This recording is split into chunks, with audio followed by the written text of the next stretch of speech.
I get asked some version of this in a comment or a DM at least once or twice a week, and so I decided it had to have its own standalone episode. Today, we are going to be talking about what consulting and contract work actually means for therapists in private practice today.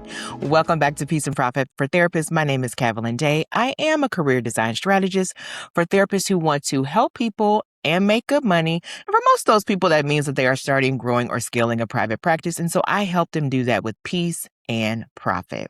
So most people think when you are diversifying your revenue beyond insurance, they think about things like courses and ebooks and workbooks. Sometimes they think about speaking engagements and things like that, but very often they are missing a huge component, which could potentially be way more lucrative, a lot less glamorous in most instances, but so sustainable. And so I really wanted to make sure that we talked about that today, because for many therapists, I think this actually is one of the keys standing between you and remaining accessible to your clients, but having the financial stability that you really want. So by the end of the day, I want to make sure that you know that this is something that's absolutely accessible to you, and that if you are interested in doing this, I'll even give you some ideas about how to get started. Now, people usually ask me, how do I get started with contract work? Because they probably heard me talk about 4, 5, and 6-figure contracts, which I have signed both as an individual, but also as our group. And it sounds super great, right? I'm not here to pretend like it's not a wonderful thing, because it actually is when you get, ACH deposits that can't be clawed back from any insurance company, that pay you your full cash pay rate or better, that allows you to pay your staff a high wage, to give them bonuses and perks. Like, it really is a good thing, but I do not want to make it sound like it's easier than it is. Because for most people, there is some foundational work that allows this to be your reality.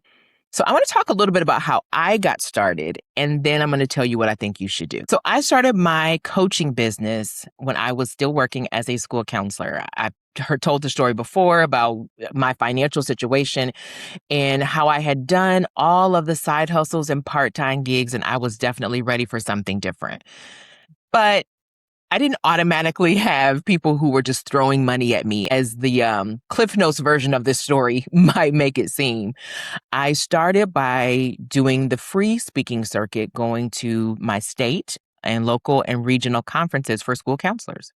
At that time, I had written a book with my sister and my brother-in-law called Drag 'em Kicking and Screaming, which was all about helping schools to know how to better connect with at-risk students. That was what we had always worked with and really enjoyed. And so we wrote a very simple, easy book, and that book helped me to make the speaker circuit. I would teach the concepts in that book in anywhere from 45 to 90-minute session at a conference, unpaid, and I got a lot of people on my email list during that time. And what ended up happening is you start having conversations with people over email. They really love your presentation and they think, hey, I want you to come do that presentation for my school, my community center. And then you got to give them a price point for what that's going to mean. And then eventually people would start to pay me to come to speak at those conferences. And then from there, larger contracts started to come. I also at that time had a blog. Wasn't super popular, but it was enough to give me a little bit of a digital footprint. This is pre-AI. But there was social media. So I had a little bit of a social media following as well. And so people could look up my name and see that I had spoken about topics and that I had an opinion about topics. And so it didn't take long for me to get my next book deal. And then I got other people who reached out to me.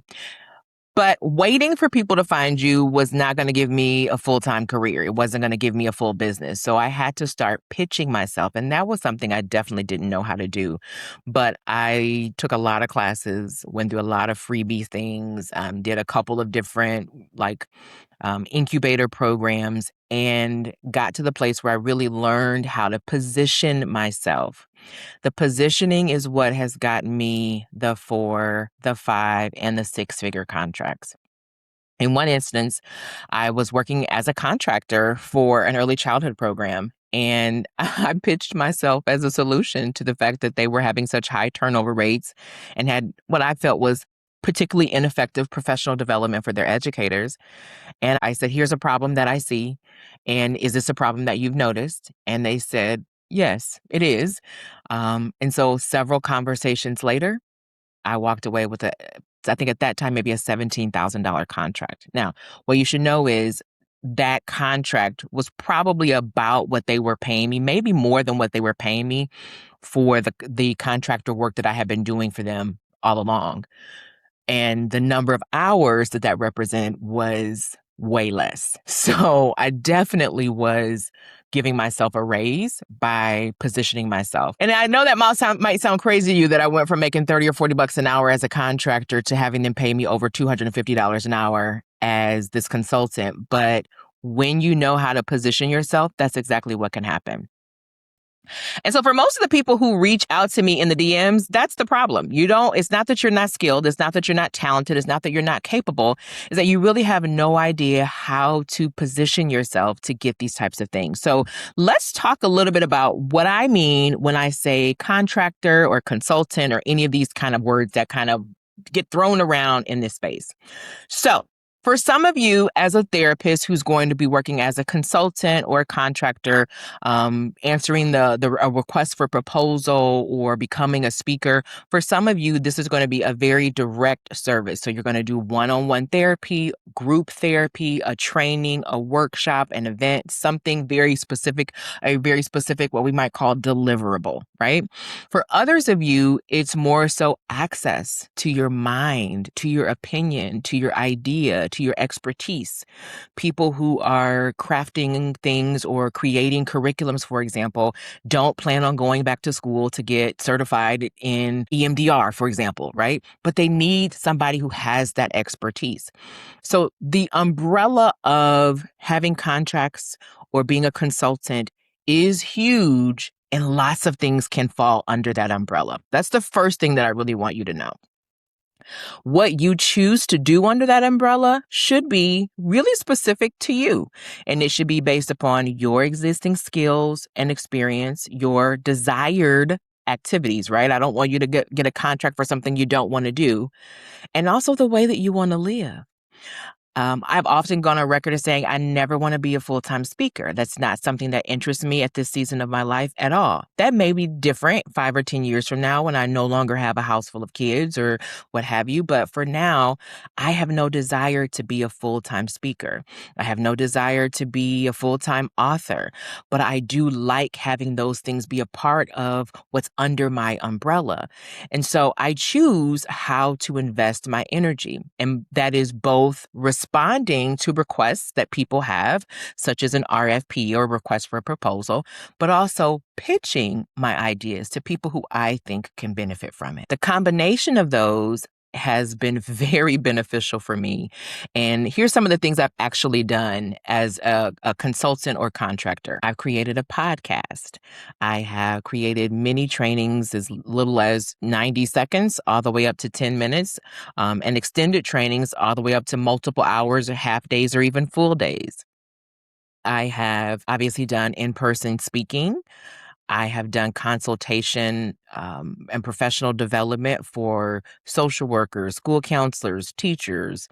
I have written curriculums for healthcare systems and children's museums. Our practice has contracts with national and international sports organizations, schools, where we provide one-on-one counseling, youth serving organizations and nonprofits, some of which get one-on-one counseling, others get group support. We've become essentially a private EAP, and all of that goes under this umbrella heading of consulting or contracting. So what do you need to know about this? Well, the first thing I want you to understand is that consulting isn't a specific certification, degree, or even a personality, right? It is a transactional relationship. You have existing opinions, skills, and perspectives, and someone else has a problem. So you become the solution for that problem. And you create a container that is the answer to the questions that they have. Sometimes this relationship evolves because they have identified it before finding you, and they've put out the call, the request for proposal or the RFP, saying like, hey, this is the problem. We need somebody who's got insight to be able to solve it. Other times, you've seen the problem and you have intentionally chosen to partner with people to reach out to offer them a solution. And they say, yeah, you know what? I think that can work. I've actually done both. And that is why I think it's so important for therapists to understand that it's not impossible, but it is much more rare that you're going to see an RFP that says we want individual therapy services.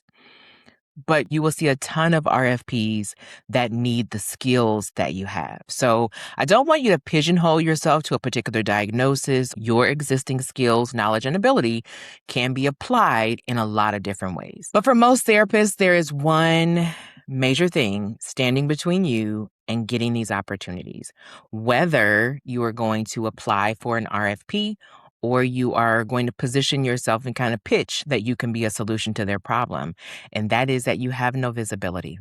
When people reach out to me, one of the first questions I ask them is like, can I see your website? Can I, hear a little bit more about what you do and who you work with and your, target demographics and things like that. And the number of people who do not have a website to share or who have a website that gives them no benefit as a consultant is the overwhelming majority, right? Your visibility is what creates your reputation. Your digital footprint is what allows people to know that you have not only the skill, the knowledge, and the credentials, but the capacity to be able to do what you're saying that you can do. When you do that, then you get the opportunity to be able to package and create a contract that is mutually beneficial for you and the organization that you work with. Lots of people say that they want this, but they haven't done any of the visibility work to make sure that you can be found. One of my second questions is usually, what have you done so far, right? Have you done any speaking? Have you done any teaching? Or, they ask me about how I got started. And how I got started was I got busy, I got active, I got visible. And yes, in many instances, those first few times you do it, you're going to be doing it for free. But we now have access to the internet and social media. Honestly, you can make your own stage. If you want to be a speaker, speak. If you want to be a trainer, train. If you want to be a consultant, look at somebody's problem in the media or in the news and talk about what you might do to help them solve their problem. Like, really put yourself out there so that people can see the way your mind works. That's an important point. I want to dive in on that a little bit because when we're talking about consulting, sometimes you're the one who is completely telling them what they need. Occasionally, when there's an RFP, there are some very specifically outlined deliverables that they expect you to have. So one I did years ago was like they wanted me to create basically a working log of content that they could use with any of the members of the families that were coming in through this particular part of the museum.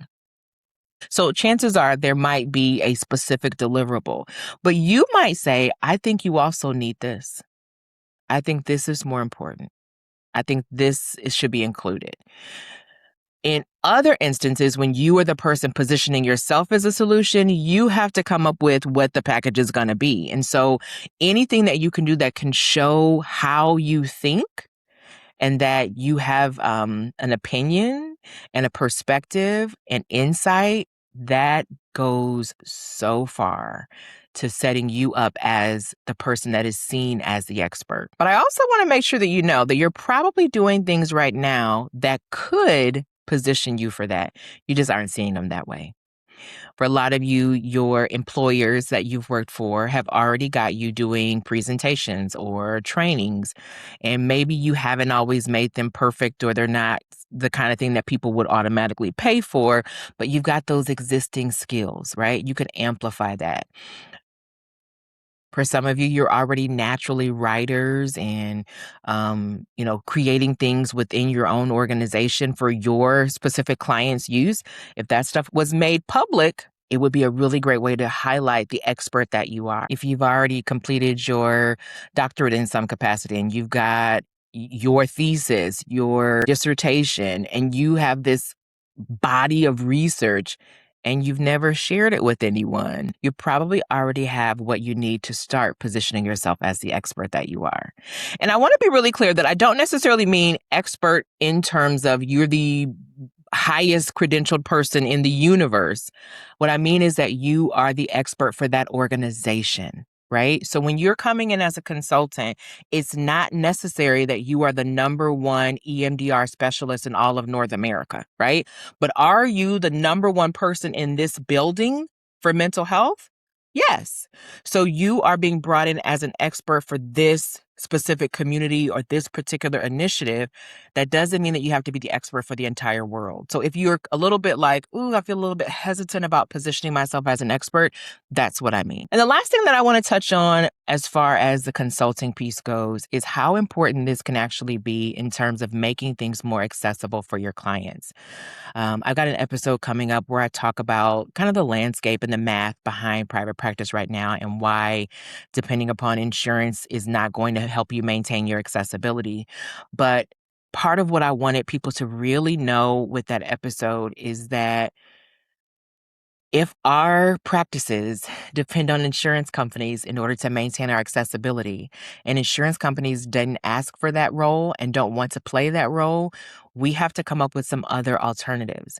One of the contracts that we had years ago, and we actually had it for several years, was with a church that created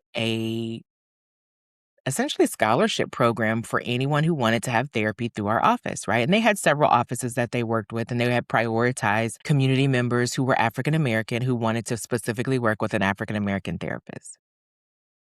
They paid us our full cash fee rate for as many sessions as we could do with those clients. They went out and secured grant funding. And they continued to do that for several years until the grant landscape changed a little bit and they weren't able to continue to get those same funds. But they are still working to actively secure additional funds. And I hope that that program will be up and running again. And we will gladly go back to participating because it allowed us to give those sessions to our community members for free. No worrying about insurance companies or what the insurance company said we could do or how many sessions they said you could have. We had full autonomy to give them at least 10 sessions. And if we needed more, we could ask for those too. So when you create these partnerships and these relationships, not only do you oftentimes have access to giving individuals more economically comfortable rate, in some instances, you're changing the trajectory of their environment, which is actually beneficial for their mental health across the board. So if you're listening to this episode, there's probably a good chance that you've at least been considering doing speaking, training, or consulting or adding that to your practice. But if you're still not sure exactly where to get started, I want you to know just how close you really are. So I've included a quick quiz around this episode for you to check out. It's called How Contract Ready Are You? And it's going to show you exactly how close you are to being ready to put yourself out there as a contractor or a consultant in your community. It will tell you what areas you might already have covered that make you perfectly matched for this opportunity right now. And it might even highlight a couple of gaps that you can work on closing so that you're even a better fit when you find the right organization. Your degree, your knowledge, your skill, your passion, your talent, your opinions, all of those work together to create you as the individual that you are. And with the right organization in partnership, the opportunities are endless, both for the benefit that you can have to the community, but also for the stability of the work that you're doing. I have said it so many ways, and I will continue to say it as long as I can. The work that you do matters to your community, but that doesn't mean that you have to sacrifice who you are or how you want to live in order to do so. Peace and profit are not in competition. When you add consulting to your practice, you can definitely have them both.